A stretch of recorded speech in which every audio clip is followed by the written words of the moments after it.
Hyderabad house మనదే తిరిగి స్వాధీనం చేసుకునే అవకాశం తాత్కాలికం పేరుతో 1960లో తీసుకున్న కేంద్రం మార్కెట్ విలువ దాదాపు 6500 కోట్లట. ఇప్పటికీ పైసా పరిహారం చెల్లించిన వైరం ఢిల్లీలో తెలంగాణ భవన్ నిర్మాణానికి సర్కార్ కసరత్తు. ఈ భవనాన్ని తీసుకుంటే రాష్ట్రానికి మిగిలిన ఖర్చు అంటూ ఒకరు చూస్తున్నాం.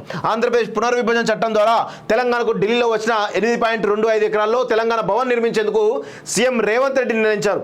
ఈ మేరకు గత ఏడాది డిసెంబర్ 20న అధికారులతో సమీక్షించారు. ఈ క్రమంలోనే ఢిల్లీలోని హైదరాబాద్ హౌస్ దక్కించుకోవడానికి రాష్ట్ర ప్రభుత్వం ప్రయత్నిస్తే బాగుంటుందనే అభిప్రాయాలు వినిపిస్తున్నాయి. 1960లో హైదరాబాద్ హౌస్ తాత్కాలికం పేరుతో కేంద్ర ప్రభుత్వం స్వాధీనం చేసుకోగా నష్టపరిహారం చెల్లించినట్టు ఎలాంటి ఆధారాలు లేవు. దీంతో రాష్ట్ర సర్కారు ప్రయత్నిస్తే ఈ హౌస్ తెలంగాణకు తిరిగి ఇచ్చేసే అవకాశాలు ఉన్నాయని సుప్రీంకోర్టు సీనియర్ న్యాయవాదులు సూచించారు.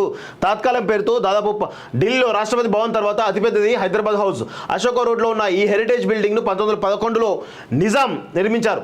దీనికోసం విదేశాల నుంచి ఫర్నిచర్ తెప్పించారు. ప్రపంచంలో మరెక్కడ అలాంటి వస్తువులు లేవని, అందుకే దాని విలువ వెలకట్టలేనిదని గతంలో కేంద్ర ప్రభుత్వం కీర్తించింది.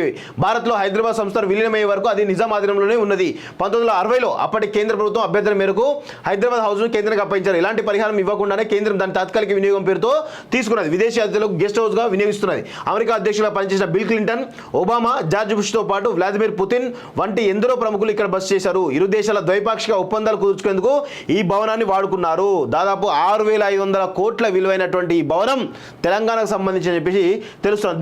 దీనిపైన కనీసం కేసీఆర్ అడుగుదామన్న సోయి ఉండదు.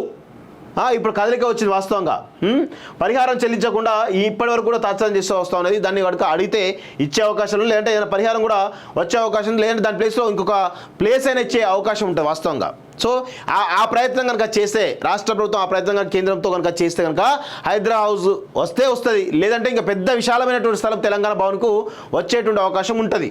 అది ఖచ్చితంగా అవుతుంది. కాబట్టి దాన్ని మరి చేస్తే బాగుంటుంది.